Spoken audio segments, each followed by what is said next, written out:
I understand that sometimes I get a little bit political in terms of my videos, but I haven't really been political in terms of my podcast. My guest, though, will be a bit different. He is a politician, sort of. He ran for office, and in the game Particracy, that is both unusual and usual in the same time. Unusual because there aren't that many politician aspiring people in our community, yet usual because this community fosters that kind of environment. You can tone your skills in terms of international diplomacy, internal management, economics, and more with Particracy. So it isn't necessarily surprising that we actually have a politician or a semi-politician in our ranks. So, in this episode 1015, we introduce you to Doc. Take it away. All right, I am here with Doc, and would you like to introduce yourself to the podcast, Doc? Yeah, my name is William Studden. I go by Doc. Discord handle is Doc. I'm pretty creative, and uh, I'm originally from the state of Indiana. I lived all over the place. I was in the Marine Corps. I have a education of some substance, and I was a college professor for a long time in political science, political theory, ethics, um, American history, pretty much you name it. I did some sociology in there too. And then I sort of moved into the human services field where I now do homelessness prevention here in central Iowa. I want to ask you real quick about that homeless prevention thing, because I was homeless myself for a brief period. How, how is it like to deal with homeless cases? How is it? How is the system, and how how? Well, to be honest with you, I mean, with prevention, we try to keep people in their homes because the idea is that if you can keep people in their homes, it costs a lot less to them than it would be to try to, like, if they lost their home, to try to get them back into a new home. So if you think about all the costs that are involved with like getting into a house, like think about like deposit and first month's rent, and sometimes there's 2 months rent, and sometimes you have really bad credit, so it's very difficult to find a place that will actually rent to you because they run credit checks now all the time. It's just really very expensive for a person to get into a new house, no matter what anyway. But if they have lost their home due to something that they didn't foresee, like like a financial crisis, or they lost their job, or they had some kind of mental health issue that kept them from going to work or paying their bills or whatever the case is, then it's a whole lot more difficult, even on top of just how difficult it normally is. And so the idea behind homelessness prevention is if we can keep you in your home by maybe taking care of your rent this month, or maybe taking care of even the last couple months' rent, to help you kind of try to get back on your feet and get back to zero, it's a lot easier for you to stay in your home for a longer term than it would be, if you lost your home and had to like try to scramble to find a new place. So prevention is kind of the first step. Unfortunately, a lot of people do lose their home at some point, and um, then they go into the homeless system, and it's kind of a mess here in Ames. I mean, there's really not a lot of support for homeless people in the state of Iowa because there's this underlying philosophy of the government of our state that says that homeless people are just lazy and they need to get jobs. And I mean, anyone who's been homeless can tell you that that's not the truth. A lot of people that we serve at my place is they like 40 to 60% of them are employed either full or part time. So I mean, they're working and everything like that. And even if you do end up as a homeless individual or an unhoused individual, you still try to keep a job, or try to make some money somehow. And so, but there's just not any support for that. So they would like to run all the homeless people out of the state. They have a state program that gives you a bus ticket to the border if you're homeless. All you got to do is go to the county and say, "Look, I'm homeless. I need a bus ticket to whatever, Omaha or Davenport or something like that." And the state will pay to get you out of the state, but they sure won't pay money to put you into a house. And there's a bunch of other structural issues that are going on here in Iowa that probably are happening pretty much all across the nation, where um, there's really a lot of like tax support for building new houses, but building costs are so incredibly expensive that it costs like $190,000 just to build a house.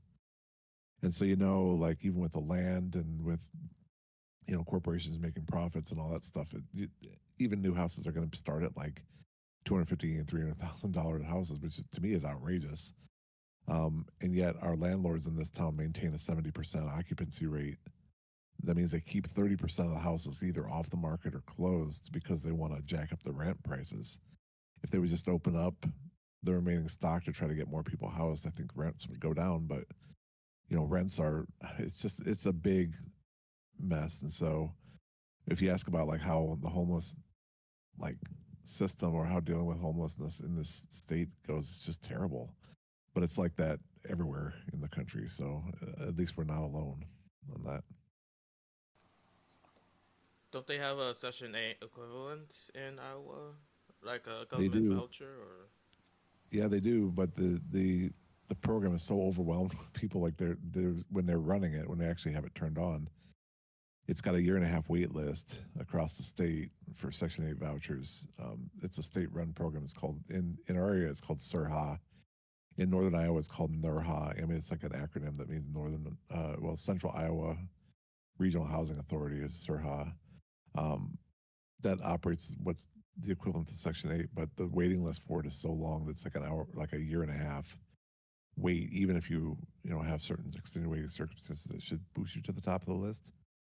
But they decided to shut off all new applications for SIRHA at some point, just because they're like, well, we got to work through this backlog, and so it really doesn't make any difference if we have this waiting list or not. We're not going to fill it, and for some reason or another, they just turned it off, and so they're not even taking new applications for that now. Well, we should probably get to the other questions that I have. Sure. Though the homeless situation is very unfortunate in Iowa, we should probably get back to that once we're at the Yeah. end. But the first question is in terms of Particracy being in the game for more than a decade. How was it like when it was first getting its bearings? How was it like at the start? Was there a community more cordial, or were there tensions from the outset? I had the opportunity to listen to some of the interviews you had done previously to this one, and uh, even with Greek or Iltem Zamora, um, they I think they have a different perspective on it than I do. I think that back in the day, the community was very large, and I think that a lot of it was pretty disconnected. There was several groups of individuals who were friends. They were kind of like they built their own like friend group and stuff like that within the game. I think, which I think is the game really kind of lends to building these like friend groups and these kind of networks like this, because you interact with the same people a lot of the time and that kind of stuff, and then you regularly do that, maybe even to the exclusion of some of the other players. I was a new player at one point, and when I started, I didn't know what to do. I didn't know how to actually play the game, and I think that back in those days, there wasn't a lot of support for people learning how to play the game. People were just like, "Well, just click buttons and stuff like that." And it's like I look at some of my early bills, and they're just stupid bills. I thought it was I thought it was some kind of game that it really wasn't.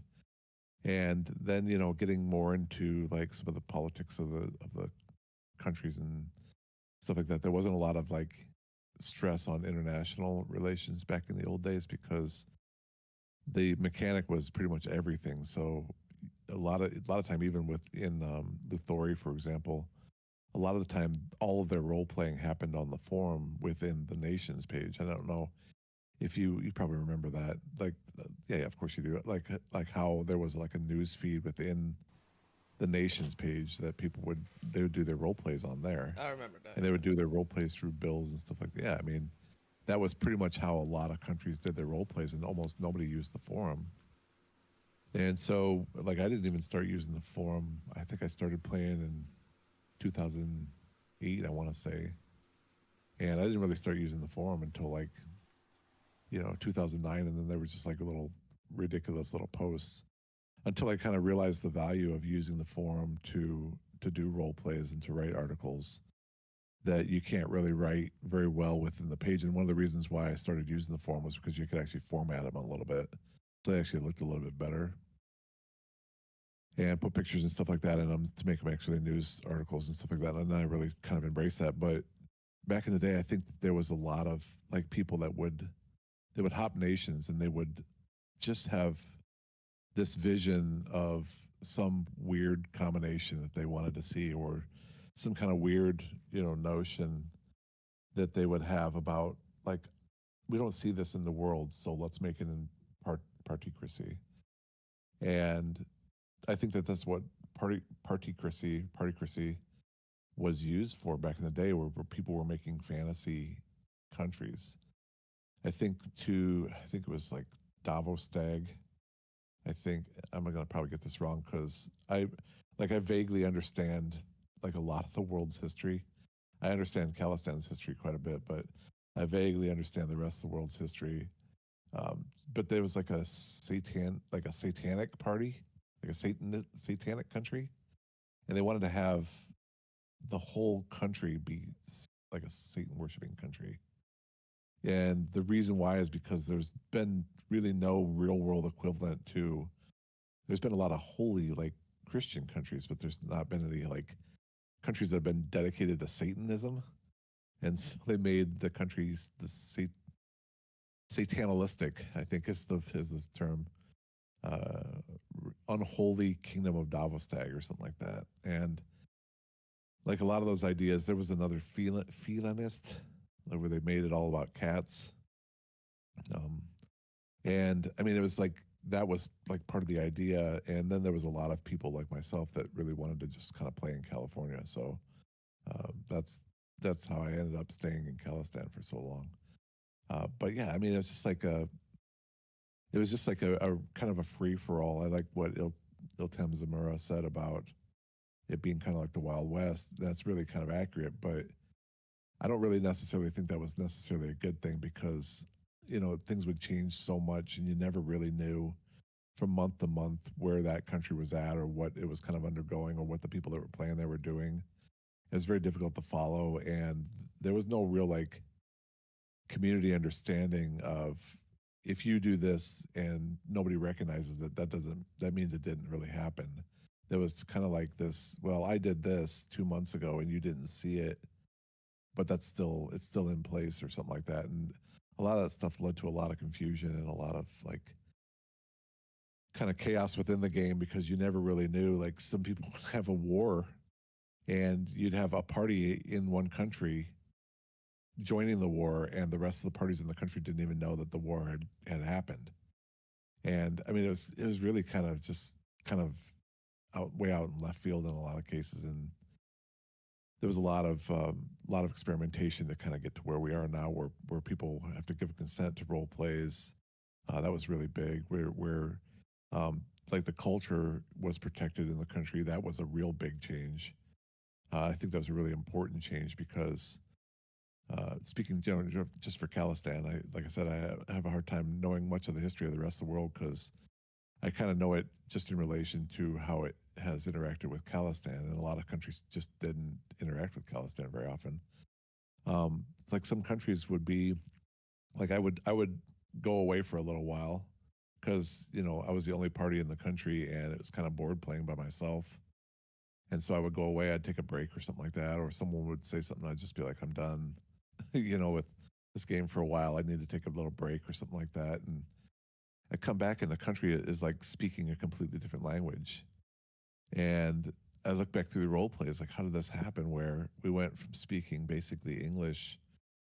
The one that sticks out in my mind, obviously, is where we started speaking Galatian. That wasn't Galatian. It was Basque. We went from speaking English to one of the role play was, we discovered this tablet that showed that Calistan spoke Basque, 1,000 years ago, and there's a now all of a sudden a Basque nationalist movement, within Calistan. Like, that didn't make any sense at all. Like, why would people who have been speaking English for thousands of years suddenly just decide to switch to Basque. It was because a player decided that they wanted to take advantage of the fact that Khalistan was empty and they wanted to play a Basque speaking nation. And so they came to an empty country. It didn't have to be Khalistan, it was just any country. It just happened to be Khalistan in this case. But they decided that they wanted to put Basque in everything. And like all the language changed overnight to Basque. And literally that would be like the United States one day waking up and saying, hey, we originally spoke, whatever, ancient Mongolian or whatever here. And so let's just all start speaking that today. And like within the course of 10 years, like suddenly everybody's speaking Mongolian and not English. It's not realistic. It didn't make any sense at all. And, you know, then when I decided to return, of course, and found everything in Basque, I'm just like, what the hell, how did this happen? And then we spent a long time changing it back. Well, I didn't want to get rid of the role plays, so I had to role play it almost a retcon. Say no, we didn't start speaking Basque. It was just this like group of people that was speaking Basque, and those people have sort of given up on that. And indeed, in real life, they did give up on the idea, but they've given up on this idea, and now we're going back to what we were before. So yeah, that's kind of like the way the old one. That was directly before the cultural protocols came in. Actually, it was after the cultural protocols came in because Khalistan was culturally open at the time. That's why they came to Khalistan and spoke Basque, I guess. I don't know. Yeah, things are way different now. I think that they're sort of better. They're more locked down, which is sort of how I prefer it. And it might not be as like wildly anarchistically creative or libertarianistically creative, but it certainly is. I think a lot more. It makes a lot more sense overall. Well, for a long time, there was this one guy named Wouter, Wouter. He was the guy who created Particracy in the first place. He developed it, and then slowly over time, he went away, and now we have Greek to mod to code and develop this game.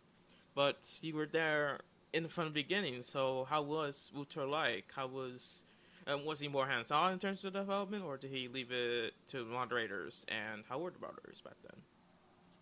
Well, the moderators were, there were the moderators didn't really like the moderators kind of like helped him administrate it. So we got administrators now, and we got moderators, and the administrators are the people that kind of keep the thing running, and they answer any questions like of a technical nature.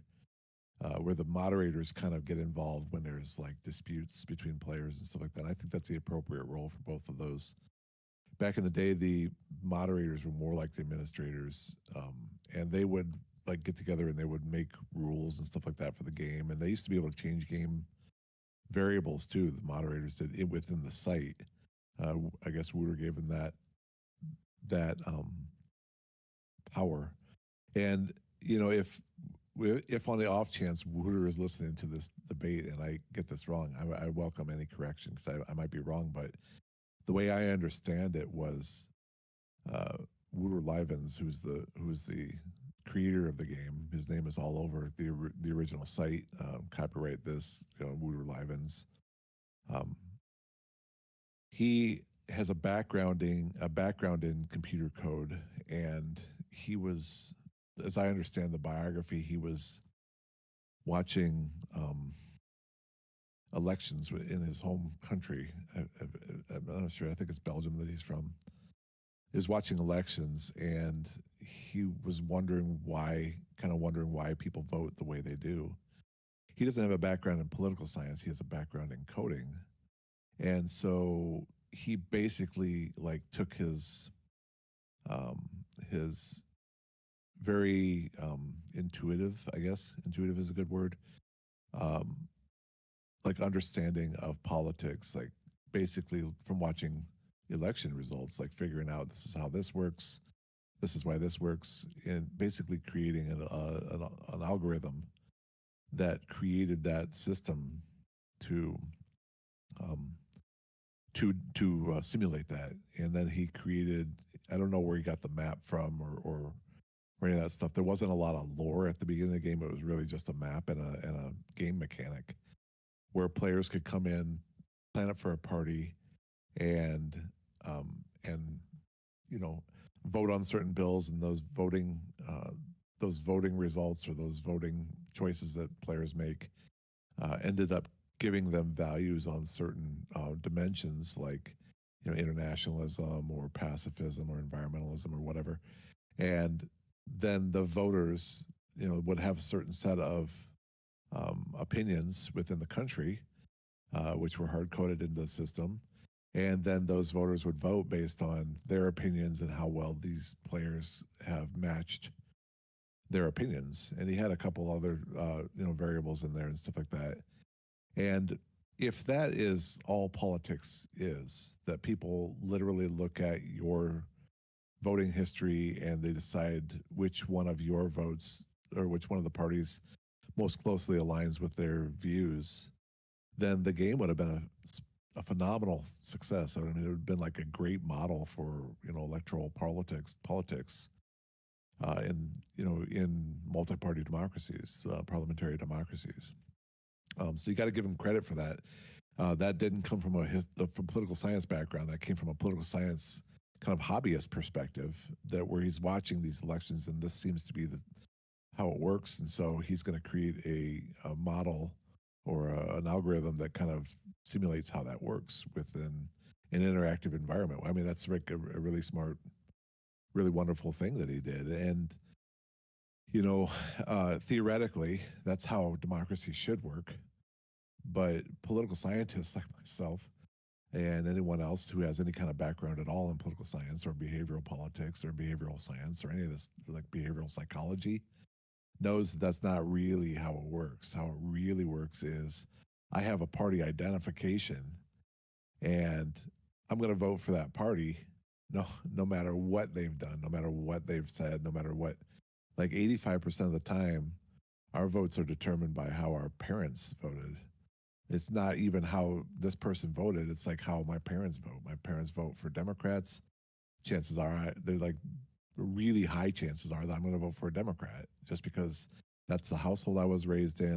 Get to hear my mother complaining about these damn Republicans for 20 years before I start voting or whatever. If I'm going to vote at all, like half the people don't vote just because of different stuff. In the United States, anyway, there's other countries where that number is different, but in the United States, for example, half the people just don't vote because they got other stuff going on. They just don't care. They have no reason to vote. Whatever the reason, they just don't vote. And so, I mean, these are like hard and fast political science laws almost. They're not necessarily laws, but generally speaking, they're pretty good forecasts of how voting turns out. So we can determine 85% of the vote before the vote's ever even cast, just by looking at just like party identification and that stuff, which is remarkably static. It's not going to have wide shift.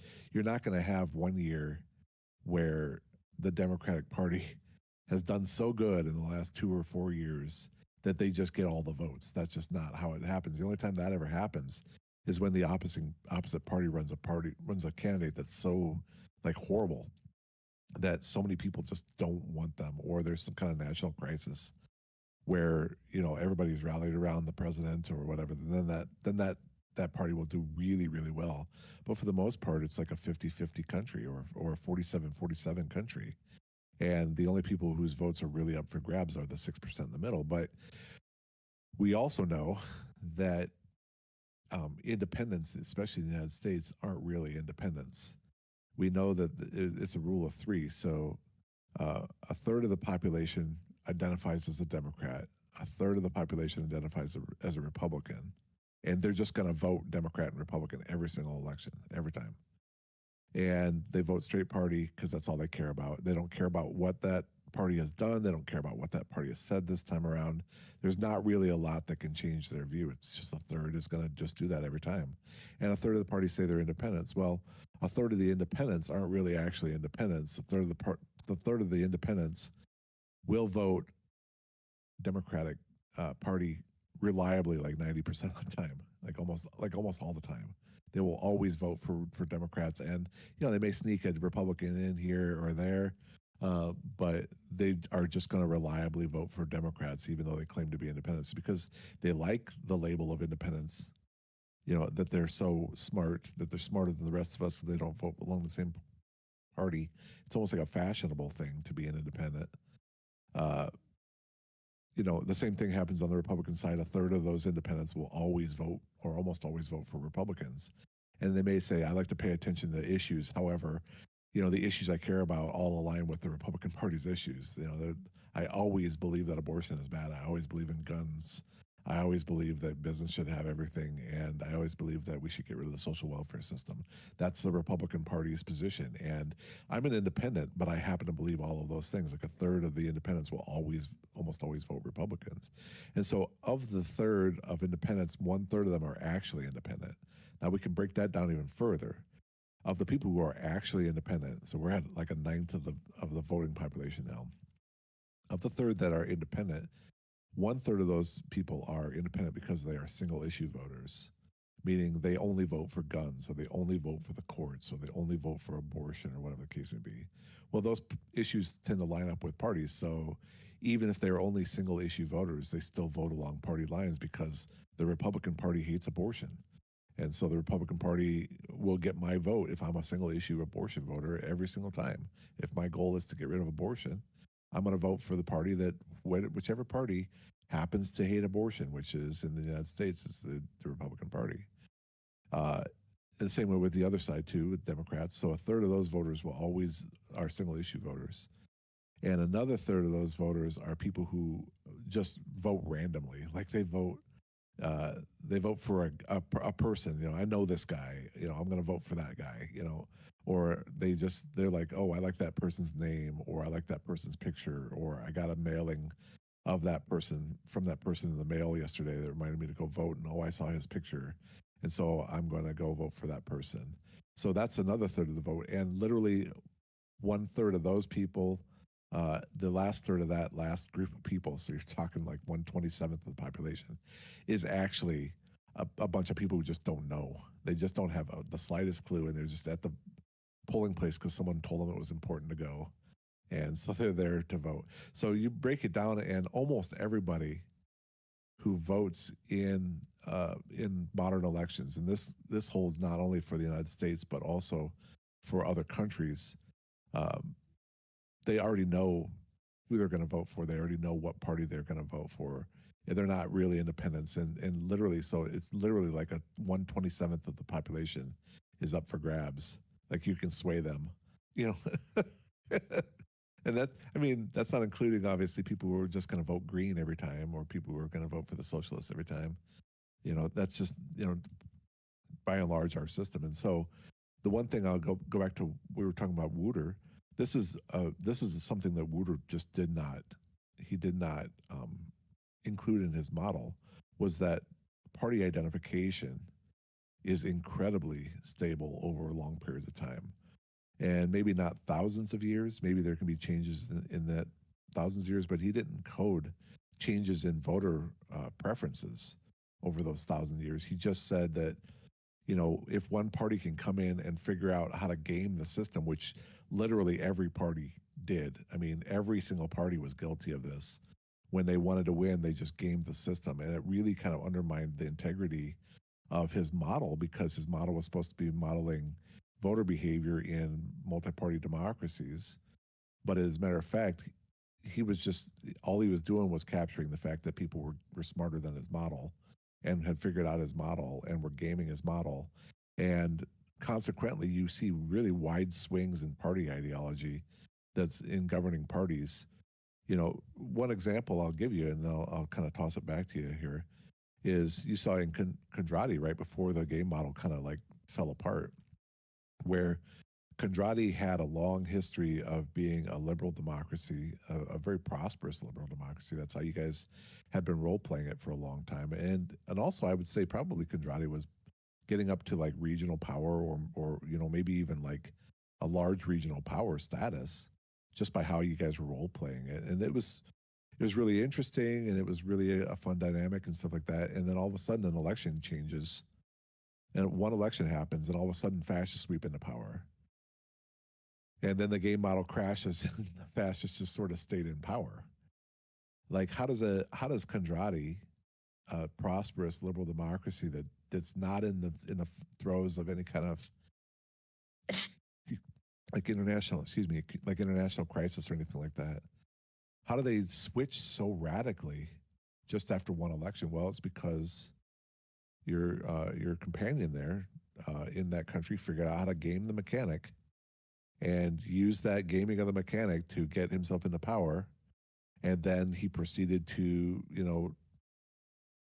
do whatever he wanted to that made no political sense at all for Kondrati, especially given Kondrati's recent history, and kind of overthrow democracy in the country completely to make the game exactly how he wanted to make the country exactly how he wanted to play it.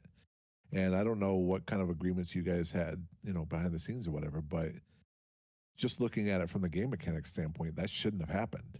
And yet, in Wooter's mechanic, that's what happened, like often, really often. And it was really freaking annoying, which is why we were talking about political protocols back in the day.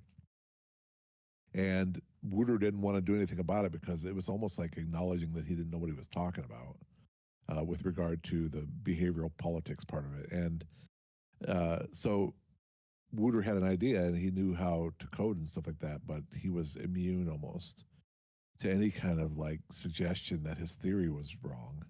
And it was really fatally flawed at the end of the day because it allowed just crazy radical shifts like what we saw in a place like Kondrati or what we saw in Khalistan like regularly to happen. And as far as the mods are concerned, then, when you complain about something like that, the mods be like, well, politics shift over the years. I guess you just got to deal with it. And the mechanic is what the mechanic is, and you got to play with it. And so, I mean, it really kind of just decreased a lot of the enjoyment of the game as a simulation of multi-party politics, which is why, Khalistan went the way it did. We just sort of gave up on multi-party politics because that's the only way you can keep a coherent narrative in the country that actually sort of reflects any kind of political reality in the world. Well, yeah, yeah, could draw the we played it as you said as a prosperous, almost big regional power, and it just turned to fascism overnight. And then we had the Civil War, and then shit happened on my end that wasn't good, so I left. I made some clarification, some clarity on what happened there, but some good news. So I am back. So Well, I mean, just from a political science perspective, it just didn't make any sense, like how it could shift so radically overnight. Like you got to be really a very angry or demoralized population to allow all of your political and social freedoms to just go away yeah, because you're I don't like I never bought that narrative. And like I understand there's out of game real world stuff going on, but I mean, he basically exploited the model, which is what happened regularly in that game because the model had this really huge hole in it. And that's what happened not only in Kondrati, but it's happened in Khalistan countless times. It's happened in every country countless times where you got some party that comes in and is like, oh, I don't like the fact that this is a country that looks like, some Anglophone country. So I'm going to radically change from, this, multi-party democracy overnight to some really weird, like niche Marxist school of thought that hasn't existed for 45 years here in the real world. And all of a sudden the whole country is based on that. And it doesn't make any freaking sense. it's And crazy. I mean, yeah, it really, and it was kind of annoying if you were playing in that country because you're like, look, I mean, we did all this stuff and now you're just throwing it all out the window so you can make some stupid, like ordo socialist thing that you got from a video game. I mean, it was like, it doesn't make any sense. It was kind of ridiculous. And the moderators were, I don't know if they really believed in it or if they didn't understand what the problem with that is, but they would just be like, well, this is how Wooter made it, so this is what we got to play with, and it was kind of annoying. I think the Well, moderators are much better these days. Well, you've played in the same game for a long time. How you just how you motivate yourself to keep going? Did you think that you would be here in 2025 still playing Particracy in some form? When I started playing, no, I had no conception of 2025 back then. I mean, it was quite a long time ago. I would say that the thing that kind of like that keeps me, in Calistan and doing it is that when I started playing, there was a guy named Penelark. Penelark is, I think he's from Louisiana somewhere, but he I know he was from there because he was one of the people that got his entire life upended by Hurricane Katrina when that came through, and that kind of like decreases his ability to play within the game. But he had this whole world, this whole like lore of the country kind of worked out. And he and some of the original players, he was one of the earliest players in Calistan. And there was a couple other players that were like the original people in Calistan that were still playing when I finally got there. So I'm like a second generation Calistani. um, but they had this whole like lore worked out, which I just thought was really fascinating because it was this kind of like you know multi-party liberal democracy at the time, and but there was all these weird things that were about this country that wouldn't have made any sense outside of the context of Calistan being California, and there's just a lot of really weird people in California. Lived in California for a while. I sort of identify with California right now, even though I haven't lived there for a very long time. But there's just a lot of weirdos out there. And so if you took that state and made that into a country, I think Calistan would be a really good representation of just like, if you just let the Californians govern California, it's really freaking weird. It's just like all this weird stuff going on. And so all that stuff sort of attracted me and kept me, kind of invested in the country. And then when Penelark went away, I sort of felt like it was, kind of someone's job to kind of keep the faith and keep the really unique kind of culture of Calistan alive. Much to the frustration of a lot of other players, by the way. I know that a lot of other players were very frustrated at the time. They're not so much anymore, but they were very frustrated about Calistan's really weird ticks, like this whole national sovereignty thing that Calistan does like all the time. I mean, that's from those days. I mean, basically, Calistan is it may be the only country that's still recognizable from the early days because a lot of that stuff still exists. A lot of those maps are, I treat them as the map, and anything that's happened, I am able to show how it's evolved from the original stuff. There's not been a lot of that stuff. As a matter of fact, most of the history that's on our history page in the Wikipedia is still the original history. I kept all that stuff alive in Calistan because I thought it was unique. I thought it was interesting, and it's really kind of what kept me going in the country is to keep that kind of lore alive. And I don't know if Penelark will ever return, to Particracy. I think that'd be great.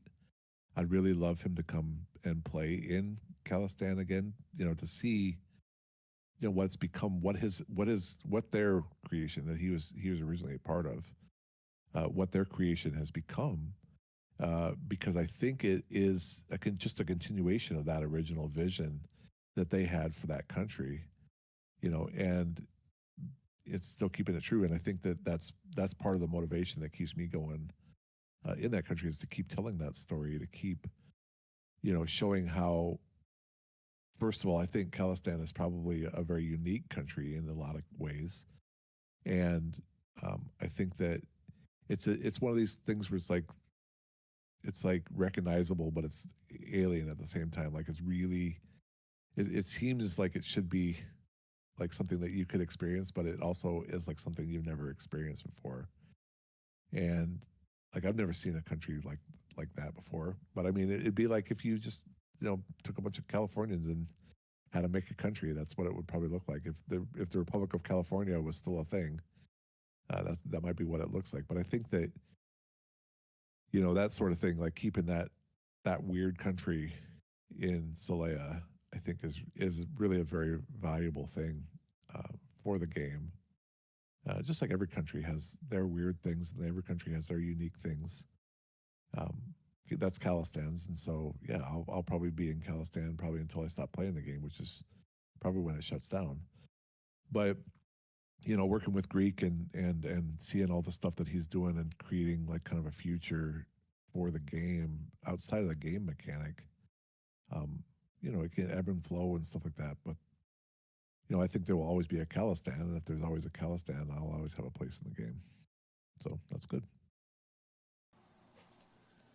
Well, how you out character see Kazakhstan on the world stage today? So the international uh world rankings or so. we don't have the world rankings officially today, but how Yeah. would you see Kazakhstan in that ranking today? Do you think Kazakhstan should be a superpower, or do you think it should remain a regional power in Celea?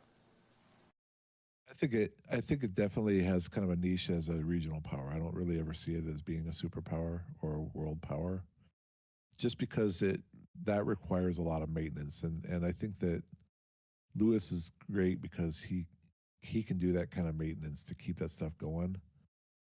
But it takes a lot of work to do that.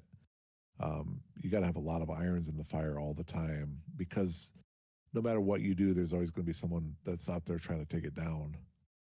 And I mean, that's pretty accurate with regard to the world itself too. So I would probably, if we ranked, the top, I don't know, top 10 regional powers, let's say, before we get to the world power ranking, I'd probably put Khalistan right in the middle of that. It's not it's not a weak country. It can actually defend itself. Um, but it's not really a strong country in that it needs to push other countries around. I think that Khalistan's primary benefit to the world, or primary goal in the world, is almost sort of as a what the wrestling world calls a tweener, a person that goes between being a good and a bad actor. And usually those roles are a little bit more difficult to play because you can play a really good one where everybody likes you. You can play a really bad one where everybody hates you, and both of those are really fun. But playing that kind of between role where you're never really sure, like, you know, where they're going to kind of be on any issue. I think that that's really kind of also a little bit of a important role too because it introduces like a almost like a random die roll into any of your decision making. Like you're never really sure where Calistan is going to end up, and they can help you, they can hurt you, they can switch their policy up, in a day where you know one day they're really really against this, and then the next day they're kind of for it, and as long as it kind of makes sense story wise, that's really kind of how I want to play it. And so that necessarily means that I miss out on a lot of opportunities that would make Khalistan a more powerful nation. I don't have a lot of like really international alliances in that country. Um, there's some things that I would really like to do. I'd like to have like Odin be a thing in the world. And I would like people to utilize the Global Music Hall of Fame, which I have in Khalistan. But I mean, those are things that nobody uses, except for me. So that's fine too. It's all right. You know, just generally speaking, I think that Khalistan, to answer your question, probably wouldn't be a world power just because that's not really where their aspiration is. We just want to take over Baltuzia. That's all we want. Yeah. It's just really, it's a Yeah. simple request. I, I don't think that's ever gonna happen. Not Well, today. don't not today. Yeah, don't say never though. That's kind of depressing. No, nobody that can draft it would be regional power, but somehow we Yeah, did it. So I think that Kondrati could be a regional power. To be honest with you, I think that if you guys like, first of all, there's a lot of goodwill. I think for the changes that you're making currently. This is not to say anything against any other players or anything like that, but it almost feels like people were waiting for Kondrati to become sane again. no, I And I understand that. yeah, I was waiting yeah, too. yeah, yeah, Also, though his school play was pretty irrespective of the ideology and the stuff, the events, the roleplay content was really good. Like honestly, eh, you, Well, you don't see a nation that is clearly bad for the world stage go out. yeah, You don't really see yeah, that here. that is true. I mean, there's not like people who are just unconditionally willing to be unconditionally hated. Um, that's yeah, that I don't know. Like it probably takes a lot of energy to do that too. Um, that's not my play style. I would never want to do that. I'd never want to do that. It'd be like a drag to log in, and do anything if that was the case. But what I mean, whatever. I I tried to engage with it because I had a role play story, with the Empress, with the original Empress, in mind when it was just all thrown out the window, and so I was kind of like neck deep in it, and I think that a lot of players were really exasperated by my response to all that because number one, they on an out of character basis, it was kind of frustrating to see it happen because it's just so completely bizarre, and like it didn't make any sense to me as a player at all the way that Kondrati went. But in character, I had a ton of motivation to continue to engage with Kondrati even after it went to the fascist way because my emperors they're all descended from Kondratis. I mean, like we might be. Uh, you can check me on this. We might be the only royal house in the entire world that's of Kondrati descent right now. And so, yeah, I mean, Khalistan does have a reason to engage with that stuff. And yeah, Khalistan does have a reason to be an enemy of that stuff. We have a really good reason to be an enemy of that stuff. And so when people didn't really understand where I was coming from, it was part of it was my personal frustration with it. But another part of it was a fully in character thing that we have to stay engaged with this because we want the old Kondrati back that our ancestors came from. And this, the way we saw it was this government was coming in there and messing, like hurting our co-nationalists, our the people that we associated with. So it made it very difficult for Khalistan there, and I'm glad that that bit's over. Just say that. Fair enough. Now to real life because you actually did run for a real life office. In fact, you actually ran for the president of the United States. Yep. Why? And did you think you had the necessary experience to be the president? Oh well, I wouldn't have run if I would have thought that I would have won. That's that really wasn't the purpose of our campaign. Our campaign was to try to get the name of socialism out there as much as possible. I think that we weren't running against anyone. We definitely weren't running against other socialists. We weren't running with the expectation that we would win. And I think that that very early got us marked because we actually got invited onto a pretty prestigious podcast to talk about it. And it was almost like when she found out that we weren't actually trying to win. Our my party secretary says this: if I ever get elected president, my first task would be to resign because you can't really do anything for socialism within this system. My goal as a candidate was to get the name of socialism out there, to talk to people about socialism, what socialism is, to talk to people about what the Socialist Party stands for, and what we've always stood for. We were, as a party, we're definitely not, like a dogmatic authoritarian party. We're not this kind of group that people portray socialists as this people that are just like trying to throw everybody in the gulag all the time. And it's kind of my goal to kind of tell people about that. And when people found out that I had no intention of actually winning, I certainly didn't have the money to win. Didn't have any chance of ever having that kind of money. I'm not Jill Stein. I don't have the ability to, come up with millions of dollars necessary to get me on certain states' ballots, which is what she did. I mean, Jill Stein is a doctor. She didn't have to work while she was campaigning. She could go out to every single. I had a full time job while I was campaigning for president, which is not even something that Claudia, the candidate from the PSL, the Party of Socialism and Liberation, could say she quit her job so she could go out and campaign full time. And for all of that, money that she spent, which people believe came from kind of illicit or foreign sources, say what you want. There's a lot of rumors about why she had, $6 million in her bank account when I had like $2,000 in my bank account. And she was actually asked that question on several podcasts, like where'd this money come from? She was unwilling to disclose her donors.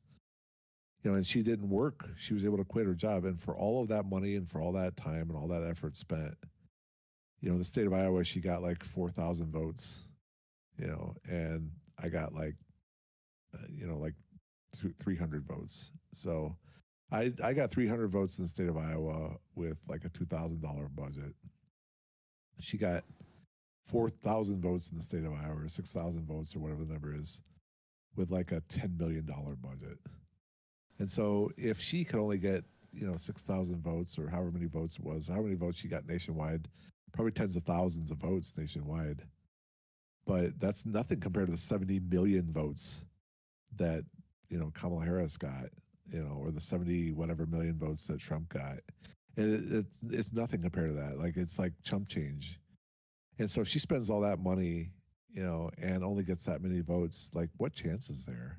There's like no chance at all to win. And so, we were running that kind of issues campaign. Well, on the left, we have a disease, like a mental disease, where we seem to think that we can actually vote in socialism.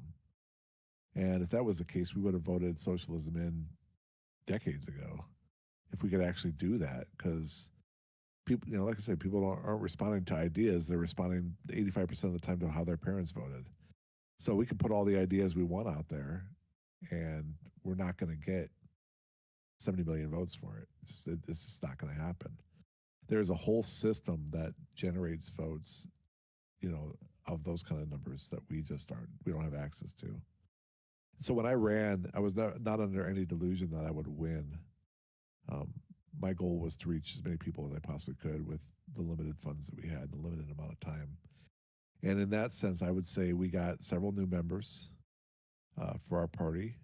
We talked to a lot of people about socialism. We had the opportunity to talk to a lot of people on like Facebook and stuff like that with regard to what socialism is, what a socialist response to various world events would look like, what a kind of a socialist country would look like. We had the opportunity to talk to a lot of people. And so our campaign was by and large a success in that sense. We didn't get elected for anything, but that really wasn't, when you're running a campaign from a party like the Socialist Party, getting elected really isn't the main goal. The main goal is to do our little part this year, and then in 4 more years to do their little part to undermine the nonsense of the system, and to try to show people how this system really doesn't work for you and me as working people in this country, but how it's rigged pretty much against us from the start. Like forget it. Like I wouldn't even been able to get on the California ballot because that would have cost me millions of dollars. And without California, there's no way to win the country. So, I mean, I was locked out of that potential future of winning just because I couldn't afford to buy my way on. Now, it would have cost me $6 million to do that because I would have had to hire petitioners to go out and get petitions from people in California. Something like 2.75 million signatures on a petition just to get on the ballot in the state of California. Whereas the Democratic Party merely had to say, we held a convention and here's our candidate. They didn't have to pay anything to get a petition. They didn't have to sign any petitions, none of that stuff. So those systemic rules which prevent third parties and minor parties from getting on the ballot in the first place already give the major parties a strategic structural advantage over the minor parties. They don't have to spend that money to get petitions because they're not required to get petitions. They're not required to get petitions. They can use their resources on volunteers, on making calls, on fundraising, on all this other stuff that you need to do to run a successful campaign. And so also part of our campaign was to demonstrate like how undemocratic our system of government truly is, because people that have non-connected viewpoints, if we're not part of the Democratic Party elite, you're not going to get elected in this country, period. It doesn't matter what your ideas are. It doesn't matter how many people agree with your ideas. It doesn't None of that stuff matters, because if you don't have the gold stamp from the Democratic Party, they're going to kick you off the ballot. They're going to do whatever they possibly can to keep you off the ballot. They're going to disqualify your electors, if they can't figure anything else out. They'll run fake campaigns, like fake calling campaigns, telling you that the election is this day when it's really this day, so your voters don't turn out. And they'll target your voters too. I mean, it's really not a democratic system at all in our country. And I just, part of our campaign was to show, you know, if you have these outside ideas, or if you have different ideas from what the main parties want you to have, then you have no chance. You have no chance at all. Zero chance. So I mean, yeah, I mean, we had a successful campaign in those senses, even though we didn't win, and I was proud to be part of it. Absolutely.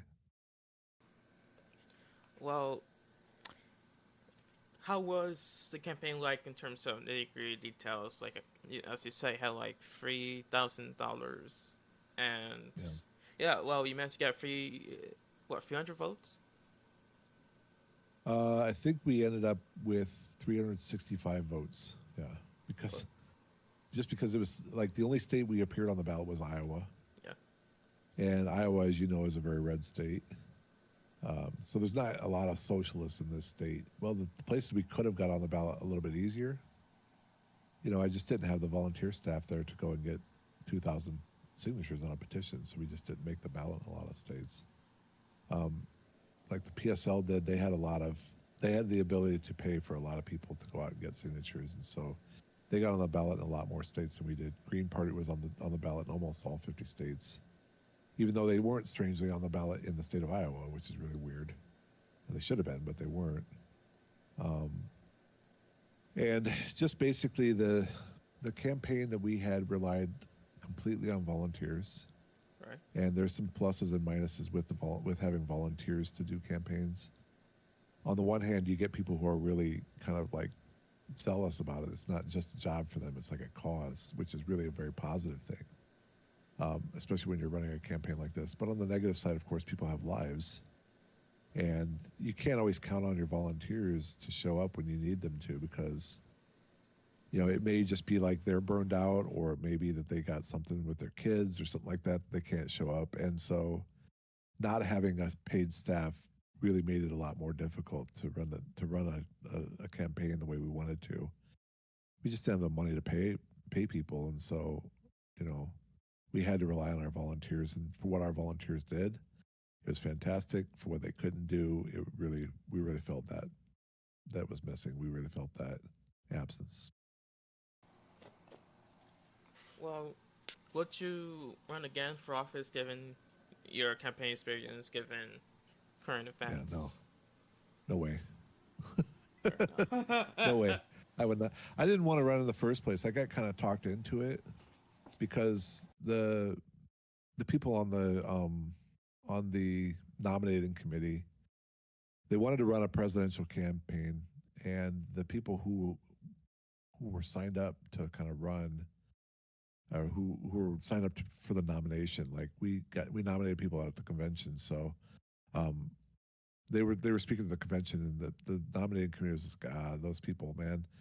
Like, there's some people who were signed up who are just like perpetual candidates, and so they just go around to party to party to party to party to get nominations, to kind of add to their nominations, because they think they have an actual chance of winning, and they just don't understand that when you're running on the socialist left, you're just not going to win. I don't care how many nominations you get. Well, they're trying to get the Socialist Party's nomination because they think it's worth something. I don't know what that delusion was. And there were other people who just had really kind of fringe views, even for the Socialist Party.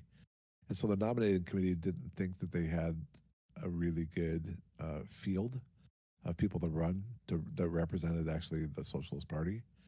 And so they sort of talked me into running because I'm an old time party activist. I've been with the party since 2000.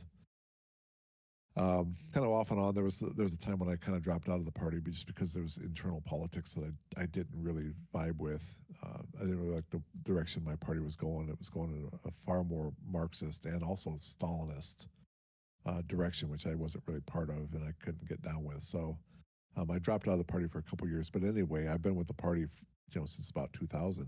Otherwise, and I'm an institutionalist, and so I really value the party, kind of the party principles and the the Constitution and the platform where it's at right now. And so I was always going to run on that. And so that's basically what I said. I said, look, I don't want you to nominate me. I think there's better candidates out there than me. I have very limited resources. I can't bring a lot, especially in terms of money, to the party or to the campaign. And so, I mean, consider picking someone else. I'll run if you guys nominate me, but I'm not really trying for this at all. I don't really actually want it. But they went through and did their nominating thing, and I ended up with the nomination for some reason. And so I said, yeah, okay, I'll give it my best shot. And that's what we did. I had a great vice presidential candidate who I thought have been the president. She's a very well-spoken individual from Minneapolis, and she's actually had some electoral success at the local level. She's a very good organizer, and she's been with our party as long as I have. She's absolutely trusted and well liked by the people in the party. I thought she should have been the presidential nominee, to be honest with you, but they made me the presidential nominee for some reason. Oh, I guess she didn't want to run for it, and that's the reason. And so I kind of got dropped in my lap, and I don't think I would ever do it again because it was kind of emotionally draining. Do you have any advice to give to either Particracy players or to aspiring politicians who might be listening to this podcast for whatever reason? Uh, Advice for on what lines would you say? For to either Particracy players or to aspiring politicians who might be listening to this podcast. Like, do you have Oh any? yeah, I mean like what would the advice be about? I I'm willing Any to I topic, love giving advice. Oh any topic, yeah, honestly. well, if we're talking about like party Christian players, I would say definitely invite your friends. We definitely need more people to play this game. Uh, I one of the things I liked that both the interviews that I listened to before for this one said was that um, we are a very unique community. We are a very kind of weird and very special bunch of people. I think we're it's like I don't know, like playing this game is almost like a cult. Like let's take I don't know if you've ever met Gab. Do you know who Gab is? I think he's from like I No, I've seen Romania. him. I've seen him. I've seen him like Yeah. in the community. Yeah. Well, like like you don't see people for years, and then they come back, and it's like everybody knows you. Like everybody's like, "Oh, hey, welcome back." Like it's very welcoming and it's very open. And even though there are some disagreements of a personal nature, there's some players who I just don't am never going to get along with just because I'm not on that wavelength at all. And yet at the same time, I think we value everyone in our group as as players, and we try to accommodate everyone to be kind of the player that they want to be and to kind of make the story that they want to make. And if the story is good, other people will jump in on it. They'll look for opportunities to play. I think it's a really interesting and very special group in that it's very welcoming, it's very open, and it's open to new ideas. As long as they make sense, I think I'm open even to new ideas, even though I'm kind of like the old curmudgeon guy that that wants things to make sense all the time. Maybe that's a little bit asking a little bit too much sometimes, but you know, I would say we need more people to play the game.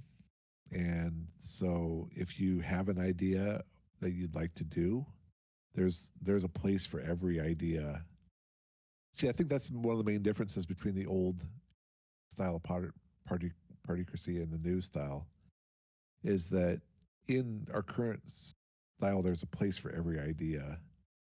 In the old way, people would make ideas into places. I don't know if that makes any sense, but like I think if you have a certain way that you'd like to play it within a certain milieu,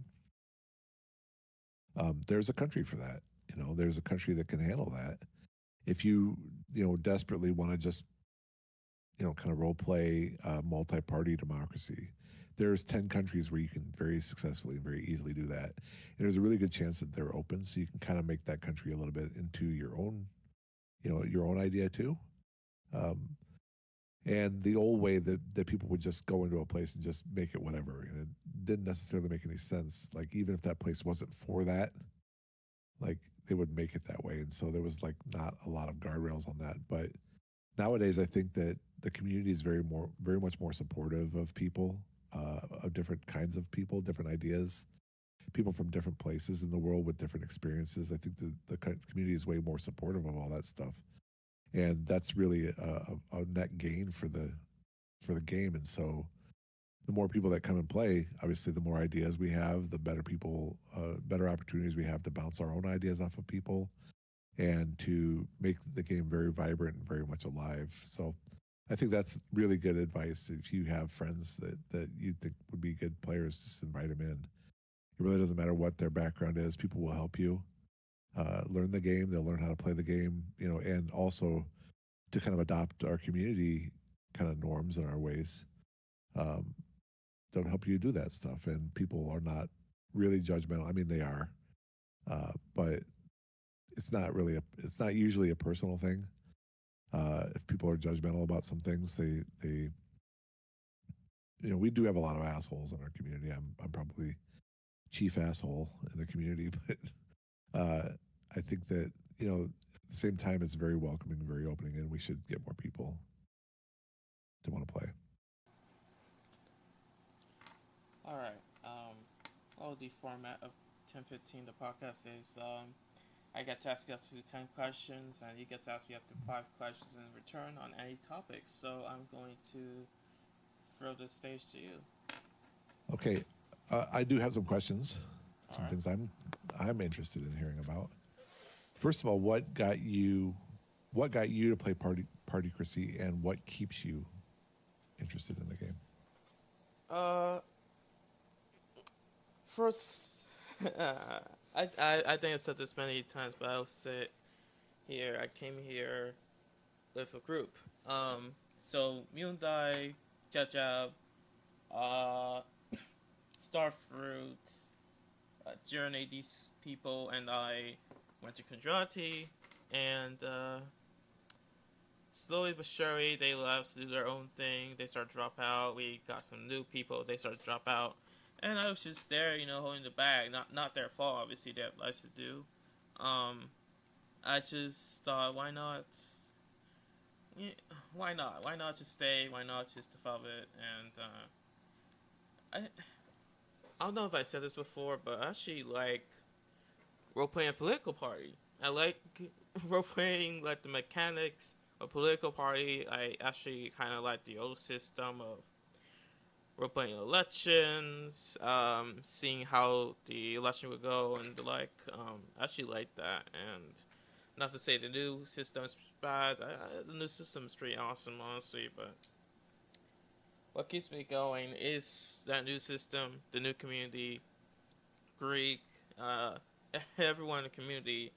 Um, they're just there. They're supportive, as you said. They're if you have any new ideas and if you want to go somewhere to implement those ideas, you can easily do so. And I just like that. It's just like role playing as a country. I've done that before. I'm still doing it with another pro chat, and I don't know. These things give me joy. They actually do give me joy, a lot of joy, a lot of something to do, and it does help me with a little research into stuff that I otherwise would not have researched. So that's why I'm still here. That's what Sure. keeps me going.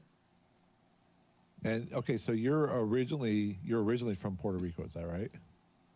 From where? Did you say you were originally from Puerto Rico? Is that correct? I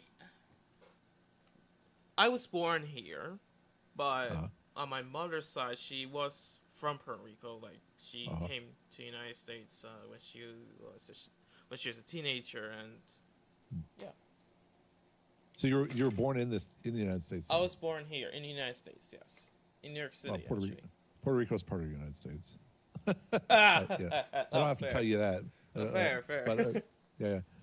Have you in this kind of climate of where we're at in this country now?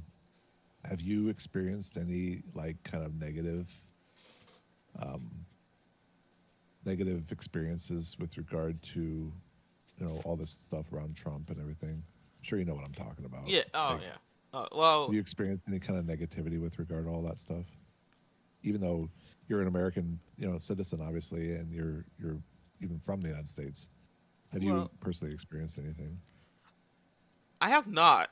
I've surprisingly not received any comments with regards to my identity as Puerto Rican. I'm not just Puerto Rican. I'm also Virgin Islander from my dad's side. I have not received anything regarding either of that from anyone. I don't know if my parents had. I don't know if my parents had experienced these comments, but surprisingly, I have not. I was bullied back in the school system, but that was more a social thing, and that was completely unrelated to my identity. So, I would say no. I'm surprised I have not, but no. Yeah. But you're part of you do activism around all this ICE stuff. Is that correct? Do I understand that correctly? It's part of it. Part of it. Uh-huh. So I'm Would you with. talk a little bit about that? Sorry. That I mean, would you talk a little bit about kind of about that activism that you're involved with? So I'm with 5051. You probably heard of it before. It's this organized, unorganized. Uh-huh. It's sort of organized. Our New York group is organized, but not as a formal organization where we don't have a formal hierarchy or anything like that. But Right. we go out to protests. We help organize protests and like generally against the administration, what they're doing, their certain actions. I've just been going to these kinds of protests. For example, I and it's a little spoiler alert for an upcoming video. I was at the Jimmy Kimmel protest in New York City just a few days ago, and I was there. I was recording. It's really shameful how Jimmy Kimmel won. Well, Jimmy Kimmel was though really bad hand in terms of the FCC and the Trump administration, just for saying uh, comments, and I'm not gonna go deeper into that for reasons, but it's unfortunate how he's being treated. That's one example. Um, and in terms of the ICE thing, I've not really gone to as many ICE related protests as I've gone to more general protests. Um, kind of because I don't have the opportunity to. uh, Usually they're scheduled out. They're scheduled in a way that I can't show up, unfortunately. So I haven't had the opportunity to go. But the few times I have gone, it was all right. Yeah. uh, Yeah. I and I've also been covering these. So yeah, I'm sure you see my YouTube channel. I video protests and stuff, and it's I've actually gotten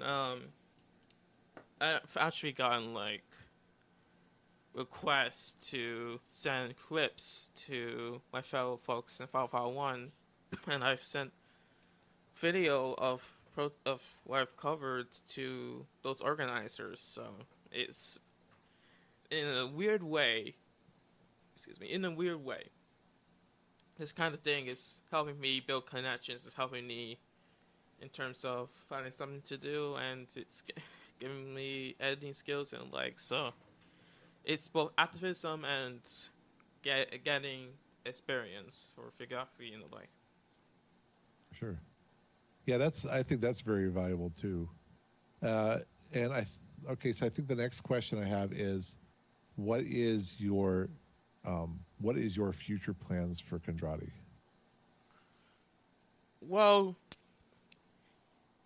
for a long time in character, for a long time, there's been fascism, there's been authoritarianism, and the like. So, the first step would gonna be to wean ourselves off of it, to rebuild the democratic institutions, to teach the people how democracy works again, how and to build safeguards so that it won't be exploited for ulterior motives. And then I say after that, just to rebuild our diplomatic stuff, just to rebuild our power in the world. I spoke with Lick. Well, for example, I spoke with Lick regarding Gujarati-Luthori relations. Obviously, they've been really hampered by what the Legion did and how they did. And they told me that it will take a very long time, understandably so. Um, Gujarati-Pakistani relations, it will take a very long time to repair that, understandably so. The Gujarati government treated the Pakistanis as the devil, as no uncertain terms. It'll take a long time just to recover from that, just to build that bridge that was very much burnt a long time ago. So it'll take a long time just to rebuild that diplomatic power, to rebuild democratic institutions, just to rebuild in general. Um, so I'd say that is my near-term future right now. Hopefully there won't be any real-life stuff that will impact that. But once we get that out of the way, I'd say just to uh, keep going, just to try to be a regional power again, and then hopefully maybe a world power again, probably. But for those things, I'll So, have so your goal is to become a world power. Oh, maybe. Uh, I kind of, I kind of always had this ambition for Kendrati to be a very big player. Uh, but I'll definitely have to talk to Wayne and Journey about that. They're in Kendrati also. But I would like to talk to them about that. I want to see what they think of it, and if they don't agree with it, then we can make a compromise, work around it, see what they think, and implement what their ideas of Kondrati are. so follow up question to that then, Yeah. if your goal is to become a world power, one of the things that hampered your predecessor in the country, Dread, so much about Kondrati was there wasn't a lot of resources available within the country. Like Kondrati, I guess, has been traditionally played as a major trading state. Yeah. Is that correct? I think so. And so a lot of the stuff that Kondrati needs to be kind of successful as a major industrial, economic, or like military power has to be imported from other countries. So, do you anticipate that in Kondrati you'll be doing like development of additional or new resource um, kind of sourcing within your own country to kind of make yourself, more a little bit more self-sustainable, so you're not wholly dependent on imports from other countries? Well, one of the things that my predecessor did recently was they found gold mines in our country. We didn't really roleplay gold much before. I don't want to speak for the wizard and Orange Tree, I think that's his name. Orange Tree's roleplay before we came in. I want to speak for their roleplay, but yeah, historically, Gujarati didn't have many resources. They had a lot of uranium, some other resource. I don't know what the name is, but it was one of those common resources. We did not have much of that. Recently, we found gold, and I want to say this: starfruit. One of the original folks that joined that joined Gujarati with me was he wanted to. I believe he wanted to find mines with other resources too. I don't know if we'll be doing the same thing, but um, probably that probably is the plan. But I do also want to say this: role playing Gujarati as a I was trying to roleplay Gujarati as a developing power in terms of culture, in terms of technology, and those sort of things. One of the big things I'm thinking of right now is AI development, artificial intelligence. Obviously, it's not a super weapon or anything like that, but I want Gujarati to have a big tech industry so that we can have AI, we can have cryptocurrency, those sort of things. Um, those things don't necessarily fuel world power, but they do fuel big industry, a big industry that gives a lot of jobs, that gives a lot of economic resources. That will hopefully help us sustain ourselves just in case the trading situation deteriorates. Um, when when Constrati was still playing Betaneu built this huge trading network. And that really helped us out when we needed it. So we would probably have to rely on something similar for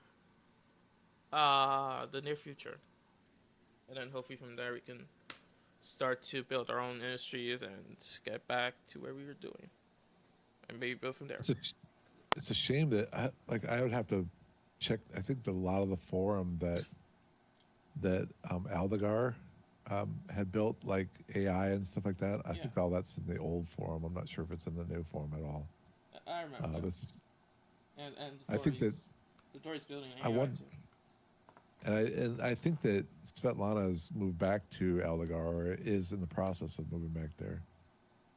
I wonder if that'd be like one vector for kind of like introduction to that technology into Kondrati. Well, You know what I probably, mean? Like working with Aldegar to kind of get your own up and going. probably. Um, I don't think that Aldegar had any problem with Kondrati under Dread. So, as a matter of fact, I think that they were actually trading with them. There was yeah, some role play around the seats on the Canal. canal, yeah, on the canal board, and I don't think that I'm not sure. I don't think that Aldegar really had a very strong position, but I think that Svetlana was leaving Aldegar at the time, and so that didn't really. If it was a role play, it didn't really get followed up, with too much. So I Yeah. think that that might be a good vector. Victor, yeah, right on. Well, I think that's all the questions I have. All right. Um. Well, I if think I that's the got five. case, then thank you for being here. Thank you for showing up. Sure. And any final words before we toss this to the conclusion? Yeah, Athosia belongs to Khalistan, and it should be part of our country. So that's it. That's what it is. Fair enough. Just want to put a plug in for Khalistani Athosia. uh, Vote eh. Khalistan. If it's a Democrat, Also, if go ahead. also in FOMAT, like seriously, we gotta start voting for Khalistan again in FOMAT. It's like kicking our ego in the face every time we finish last. So please, people, consider consider the psychological damage you all are doing to the Khalistani music industry The whole when you vote for like Eurovision songs in that contest. Now hold on, we were last. We were last too, for a long Oh time. well, yeah, but I mean, like, look at the music you guys are sending. Yeah. No, fair It's like, enough. But like that's like, who was it? I think it was Journey that said, anything is better than, like, we're Kondratis and we're killing, Kalistani part 65 or whatever it was, 309,065. well, That we was were. You have like 8 wins. We have like 3. So give us a few yeah, wins. but I mean, like, I'm not like trying to like keep score like that anymore because it really isn't important to me. I mean, we've already, Colopia has had a lot of wins, and either Egalian or Lorraine or Gadurados, all under Lewis, has probably had more combined wins than I have. It's really not. I don't think that's the thing. I think that there's a lot of really good music that comes through Fomat. It's not from Calistan. It's from, Journey picked a bunch of really good songs for Bianji Mm-hmm. in Fomat, and there's just been a lot of really good music. I think that, who was it? I think, who was it that played there was like a Uh, Georgian music, like Georgian trio. It was kind of like a folk song or something like Horatio, that. Right? Yeah, yeah, yeah. probably. So that so I mean, there's like a ton of great music that comes through there, and it seems like the ones that get the most votes are like the pop music, and like I'm just like, man, this is like really good, really cultural music, like culturally appropriate music for a lot of these countries. Like not even Calistan. I'm not even talking about Calistan. I'm talking about like other countries. This is really good cultural, like significant music, where they're singing in the language, singing in a style that would be in the country. And I usually vote those ones really high, even if I don't like necessarily specifically like the song myself. I'll vote for that because I think it's kind of a cultural music fest that we're supposed to be displaying the cultural music of the country, and yet it seems like even lately the ones that are winning most are the ones that are just like generic pop music that I can hear on my radio here in Iowa. I mean, they might be in a different language sometimes, but it's like the same, just like electro, kind of dance music. And it's kind of, I think that's the thing that's kind of disappointing for me, is that that seems to be what people are voting for. And leaving all this really great music on the table so they can vote for, some electro dance tune that has vague hip hop elements that is literally on every single radio station here in Iowa. You know, like, I don't get what the attraction is for that kind of music. So I just hope in the future people who are voting in Fomat expand their tastes a little bit and pick something that's not vanilla pop music. Fair Just saying. enough. All right. Now All I'm right. going to throw it to the conclusion, and we'll see you folks next time. Okay. Peace.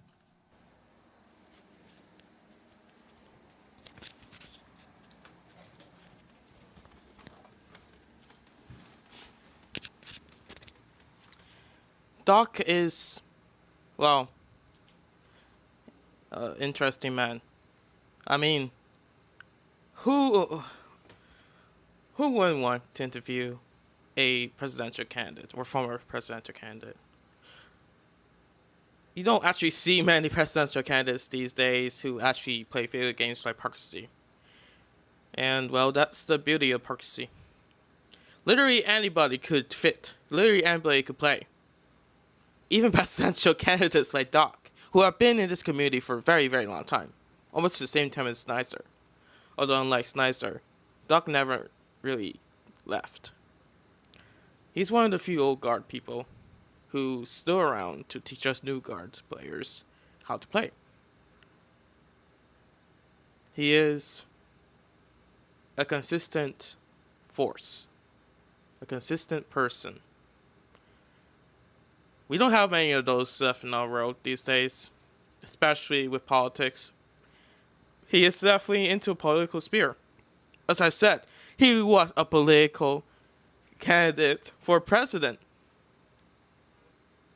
So, that being said, I'll see y'all folks next time.